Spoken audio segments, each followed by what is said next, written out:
Your Humanities Half Hour is brought to you by the Northern Marianas Humanities Council, navigating the human experience together.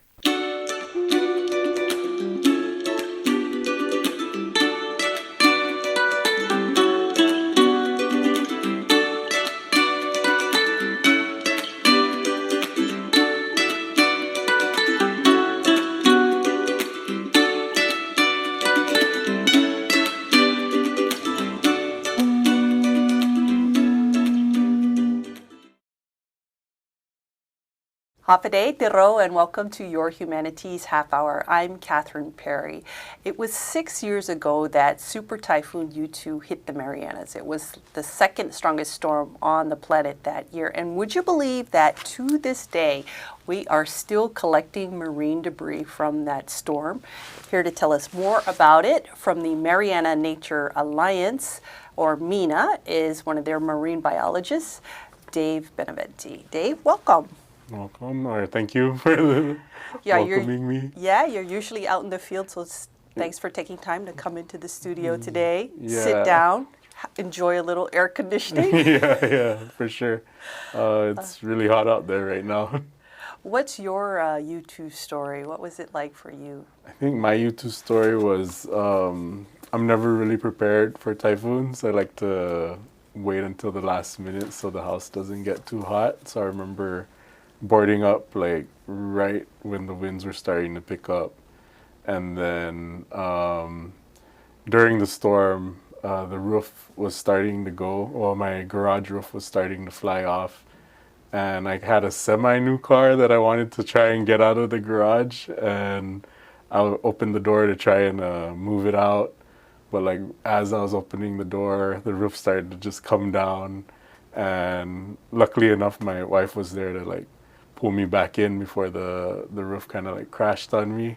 Wow. And yeah, we just closed up, and I was lucky because the kids were pretty much sleeping the whole time, so they didn't even they don't have any like memory of it. They just remember waking up, and no fear of it, which is really nice. But me and my wife that whole night, we were just filling up buckets with water that was coming in from the doors and the windows and everything like that. So I just remember like several hours of filling up the buckets, emptying them out, collecting more water that was coming in through the windows and emptying it out. And it's just a crazy experience altogether, I feel. And I think that the next morning, like I woke up and the garage roof was gone.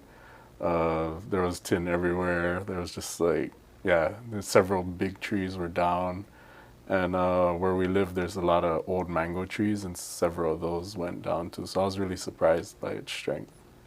Well, your garage roof and a bunch of other people's roofs and stuff from all of our homes, a lot of it ended up in the ocean. Tell us about this project, removal of marine debris from endangered species habitats in coastal areas and shallow waters of Saipan and Tinian. What's it all about? So it's pretty much a debris removal project. It was applied for after the typhoon, so it was money from NOAA's Marine Debris Office that was available to the CNMI. MENA applied for the project and was granted an award to remove the debris, even though it was several years after the typhoon. We were still able to get money to kind of get debris out of the water. Any lingering debris in the water we'd pull out, and then debris in nearshore areas.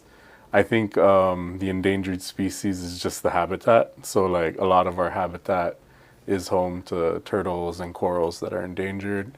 So it's just getting that debris out of the habitat so that the animal life doesn't get harmed, and at the same time humans don't get harmed as well from the debris. So I understand it's kind of like a two-part cleanup, Tinian and Saipan. Over $2 million. I mean, congratulations on that, really. What about the Tinian project? How did you go about doing that? All right, so initially there were surveys right after the typhoon that were conducted, and then surveys of personnel that were doing a response. So Tinian's mayor's office, Saipan mayor's office. They were contacted, and MENA had some of their own rangers that would go out and conduct nearshore assessments, so looking at where the highest concentration of debris was at. These are the Tasi Rangers, Yeah, right? the Tasi Watch Are Rangers. the Tasi Watch Rangers all volunteers, or?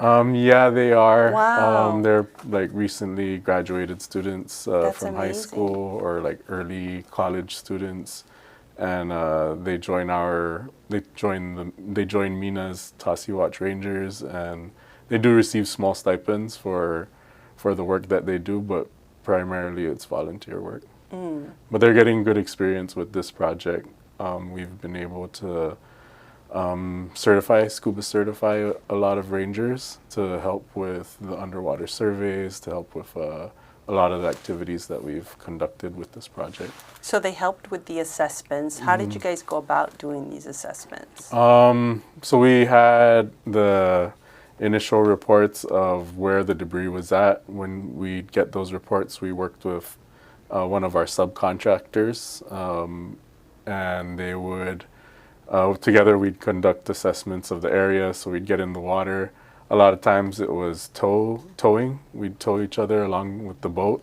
So the boat would pull the rangers, or we would have underwater scooters, and someone would drive the scooter, someone else would be behind them, and we'd tow along a certain area using a compass and pretty much noting down any type of debris that we see. If we do see debris, is there coral growing on it, or is there endangered species around the debris? So we'd make those kind of notes, and if there were coral on it, we'd determine later on whether or not we need to remove the coral and plant it somewhere else, or if it's small enough where we can leave it there and not worry about it.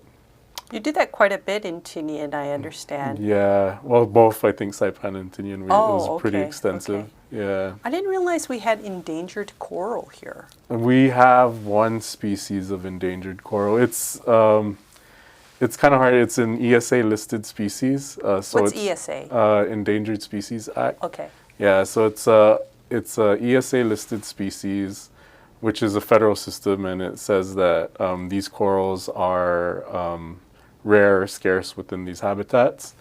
But it's difficult for the CNMI because those are somewhat common corals. We see them on For us. Yeah, for us. So we see them quite often. It's just that federally they're listed. So whenever we do any work around these habitats or coral reefs, we got to make sure that they're not in the area. They're not in danger of being mishandled or harmed or anything like that. So it's just the federal regulations that we got to abide by. So one of the interesting things you were explaining before we started today was that the wildlife that this project is supposed to help is largely coral, which I didn't realize coral was considered a wildlife. Yeah, corals are half plant, half animal. There's a partnership between the plant and the animal to help the coral grow. But yeah, they're a living animal. They're related to, I think, closest relatives would be like jellyfish. So coral are the sessile or sedentary form of jellyfish. Which is so mind-blowing because jellyfish like have no form and Yeah. coral is so rough. Yeah. You would know this, like the coral that we have here that this project also helps to protect. What types of coral or how much of our local fish stock that fishermen go after eat coral? Quite a few. Parrotfish, a lot of species of parrotfish definitely, eat coral. There's a lot of surgeonfish that eat coral as well. So there's a good amount of species that we fish that eat coral. They have body, or their mouths are evolved to crunch coral or scrape it, or they eat the algae that grows on the coral too. So it's a lot of different things that are like associations that they work with. Or they live among the coral. Yeah, or they use them as shelter. And coral provides that three-dimensional structure in a reef so that fish are able to live there, organisms are able to live or hide or feed or grow food too. So yeah, coral is really important to the reefs and to the ocean around here. Okay, so going back to the Tinian project, you guys are pretty much done, correct? Yeah, we're pretty much done. We've pretty much done a lot of the debris removal. And this was in the harbor, correct? Or Yeah, was it various? there were other areas. So there was Northern Tinian, which we know that there wasn't a lot of debris there, and they're just finishing up surveys up on Eastern and Northern Tinian just to double check. But most of the debris was situated within the harbor and a few spots outside of Totnya Beach in Tinian. And we were able to work with the mayor's office and our subcontractor to collect all the debris, look for any coral that needed to be removed, remove the coral and transplant it to another location nearby. And then also, once all of the coral was taken out and all the debris was situated or moved together in like piles, we'd go around with a big steel cage pretty much. Well, the subcontractor had a big steel cage, and they'd load up all the debris into these cages and pull them around underwater to it was a staging area right at the side of the dock at the harbor. And then on that final day, there was a huge crane that would come and pull up all the debris. Most of it, there was a lot of tin, some signboards. Yes, there was. There was 372 pieces of tin so far. 372 pieces. Apparently. How many pounds altogether? That first removal was about 69,000 pounds. So the first removal happened in 2022. And then the second part of that just happened earlier this year. So spring of this year, there was a bunch of other tires and areas and tin that were removed from Tinian Harbor and the area around there. And I did want to ask you about that, which you have a pretty good justification as to why you would have found 350 tires. Yeah, we found a lot of tires in Tinian Harbor. I was like, is somebody dumping tires in Tinian Harbor? Yeah. But you have another theory. Well, I mean, it's like the tires are used as bumpers on the harbor. Yeah. So even if you go to the harbor here, you'll see that there's these big rubber bumpers that protect the boats from damaging the port or anything like that. So if you don't have these giant bumpers, then you use tires. And a lot of the tires had chains through them. Or they were the big tractor tires. Yeah, big tractor tires. Which they use as bumpers. Yeah, they use those as bumpers as well. So I just think over time, like no one's going to go down there and retrieve a 90, 120 pound tire. Right. Yeah, so. I mean, considering like back to Japanese times, or I don't know, World War II, post-World War II times, right? Yeah. I'm pretty sure nobody cleaned up the tires. So. Yeah, but they were there. They aren't necessarily associated with you two, but because we were in the area, we're like, you know what, we're here, we might as well clean up as much as we can. So we took out the tires as well. Awesome. Yeah. Well, when we come back, let's talk about Saipan. All right, for sure. Okay. We'll be back after this break.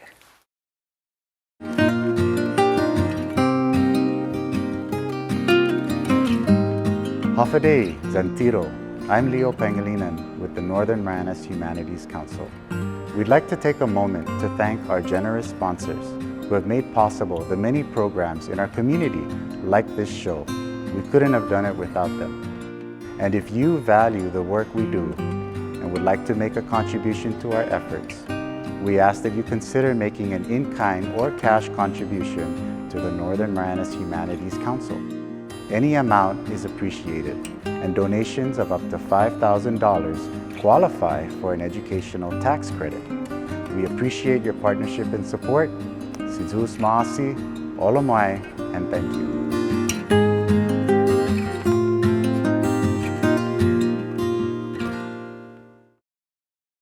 Welcome back. We are chatting with David Benavente. He's a marine biologist at the Mariana Islands Nature Alliance, MENA. David, more about this marine debris collection assessment. But first, I wanted to ask you, being a fisherman, after you two, when you went out on the water, what did you see the impact was on local fisheries? I think with the local fishery, well, it depends. I think the tuna fishery was affected, obviously, like the offshore fishery, because the water was still kind of rough after the typhoon. So it was a couple weeks, I think, until Oh, wow. yeah, until fishermen were able to get out and catch tuna. I think maybe 10 days to 2 weeks. Okay. But yeah, it was sometime after the typhoon before people were able to get out. So you saw a little bit of less pelagic fish, I guess, in the markets. But there were still reef fish. There were a couple days after where no one really gets in the water. Because it's just too rough. Yeah, too rough, too murky. There's a lot of mud and debris in there. So I think it settled like a week after. But like I remember just going to Ladza because like there wasn't any power. So like if you want fresh meat, I'd just go out and get some catch fish for the family and everything. So I remember the reef fishery was still okay. I was catching a lot of hanguen or those unicorn fish, the black unicorn fish. Okay. Yeah, so that was one of the main ones that I was catching after the storm. And yeah, I think rather than lining up for MREs, I decided to go fishing instead. I bet your family appreciated that. Yeah, the kids were happy about it for sure. So this might be a weird question, but is there any fish that we tend to get more or see more of after a storm? I am not too sure, honestly. I figured you would be the person to know if anybody. Okay, yeah, just wondering. Yeah, I think it's more of like if the fishermen are going out and trying to fish, then you'll have whatever that they're going after. But I think just that storm, it was the issue of getting gas, the issue of getting ice. Right? Yeah, oh, so you I didn't even think about that. Yeah, it was those kind of things that really limited their ability to go out and fish. Okay, so let's talk about the Saipan part of this project. What are you guys up to? What have you accomplished so far? Well, we kind of staggered a bunch of different things together for Saipan. Initially, we did assessments along the whole shoreline. So, well, the project initially was just the southern part of Saipan. So southern part of Saipan and some parts of Tinian. But we were able to ask for an amendment from the grantor to expand it to the whole island and not only just the coastal areas but inland as well. That way, if there's any potential debris that's still stuck in the jungle or still that further inland than the coast, then we'd be able to go and pull that debris out. For Saipan, we started with the water portion first. So we conducted in-water surveys of pretty much the whole entire lagoon. We started at San Antonio and had people swimming grids and transects or laying grids and swimming them, counting the amount of trash, looking at not just typhoon debris, but all other trash. So we were finding tins still. We'd find window frames, parts of windows, in front of the hotels, you'd see parts of their window shades and things like that in the water, 50 feet out. Wow. Yeah, so we were finding some typhoon debris. A lot of it was buried, and since the project kind of started after the typhoon and several years after, yes. Some of the tin was rusted, so rather than whole sheets of tin, we were pulling in piles of just shards and everything. So it wasn't it was difficult for some of those older pieces of tin. Some tin were easy to pull out and all in one piece, so it made it a little bit easier for us. But yeah, I remember finding a fiberglass trash can, and I think there was a car bumper as well. Wow. Yeah, so we had a car bumper, and then there was several stop signs, just in the lagoon and everything. So we knew we were finding like typhoon We still debris. need some stop signs replaced in my neighborhood from the storm. Maybe you could give me one of those. Yeah, I think I got one. Recycle. And then you had some interesting finds at Lau Lau, I heard, Lau Lau Beach. Yeah, so Lau Lau Bay, actually this is an old debris from former typhoon, I think Typhoon Dolphin in 2014. If anyone remembers, there was a weather station out in Lau Lau Bay on the water, so it looked like a telephone pole with a bunch of antennas coming off of it. Is that from Navy times or something? No, it was put in 2010 by NOAA, a partnership with NOAA and DCRM. And the station was running for several years. And we were, at the time I was at DCRM, so like we were managing it. We'd go out, we'd clean the sensors, we'd replace whatever issues or whatever instruments needed replacing, we'd replace them.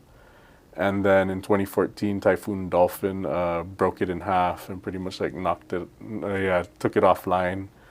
So there's still a bunch of anchoring and chains and cables underwater, the subsurface. So part of the amendment that we've been granted is to pull out those anchorings, pull out those chains, and pretty much remove any of that sensor that's still left in the water or any of that structure from the sensors and everything.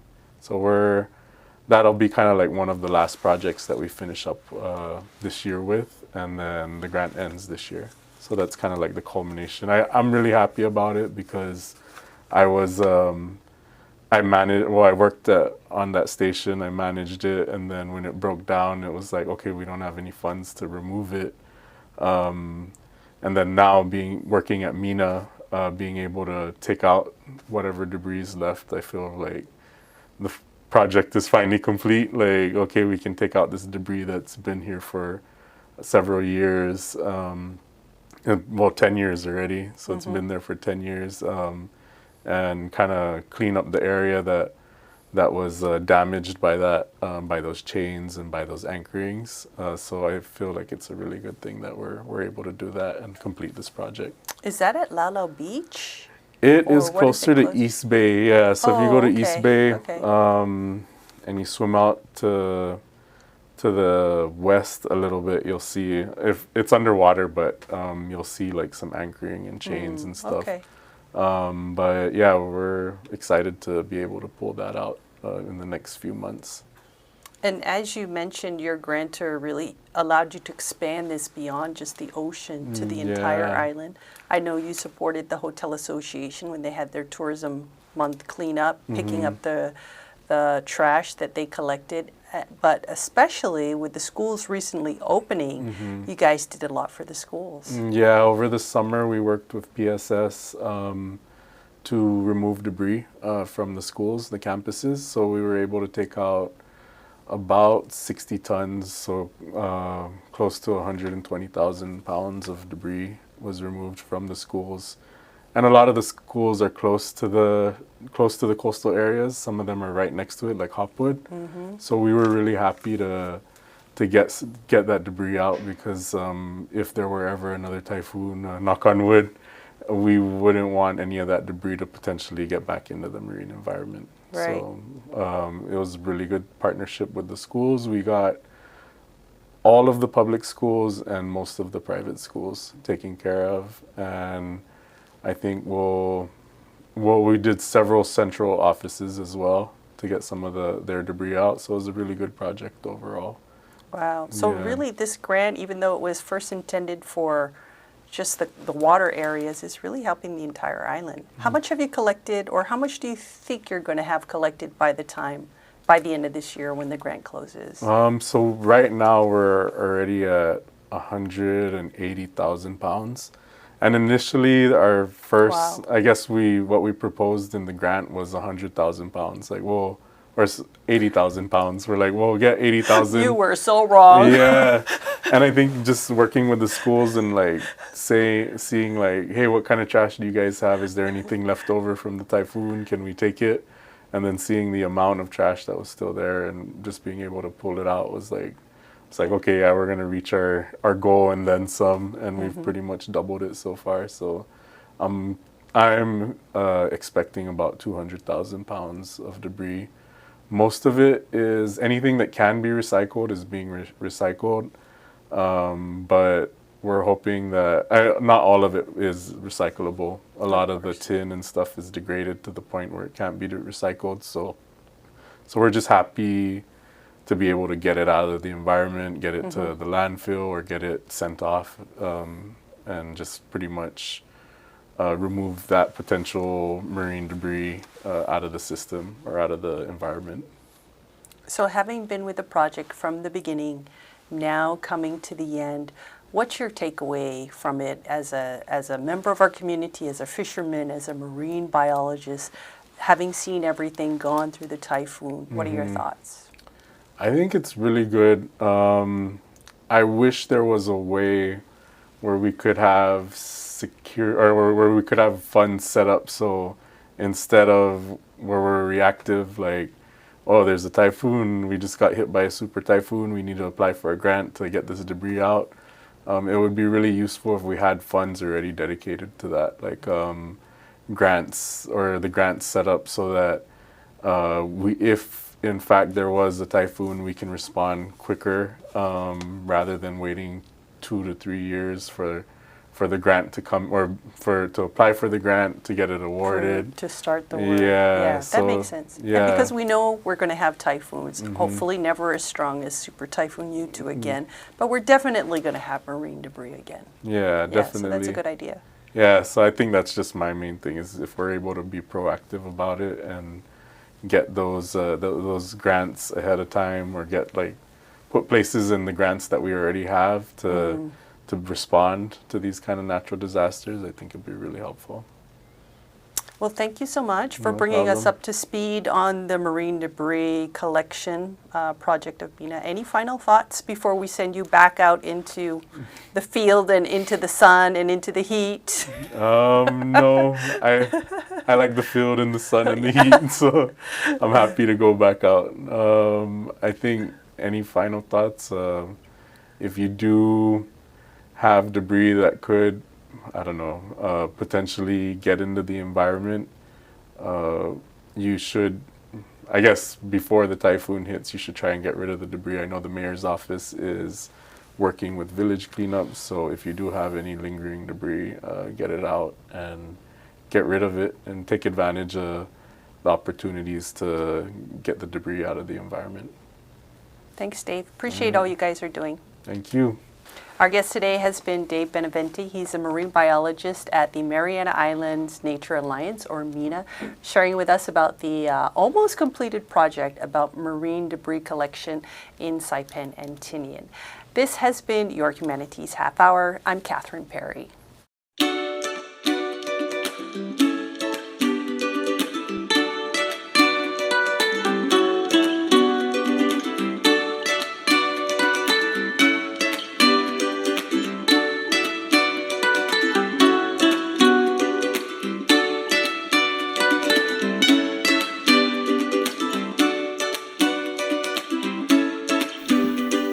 Your Humanities Half Hour has been made possible in part by a major grant from the National Endowment for the Humanities. Democracy demands wisdom. Any views, findings, conclusions, or recommendations expressed in this program do not necessarily represent those of the National Endowment for the Humanities. For more information or to share your thoughts, contact the Northern Marianas Humanities Council at nmhcouncil.org or on social media at 670 Humanities. That's 670 Humanities.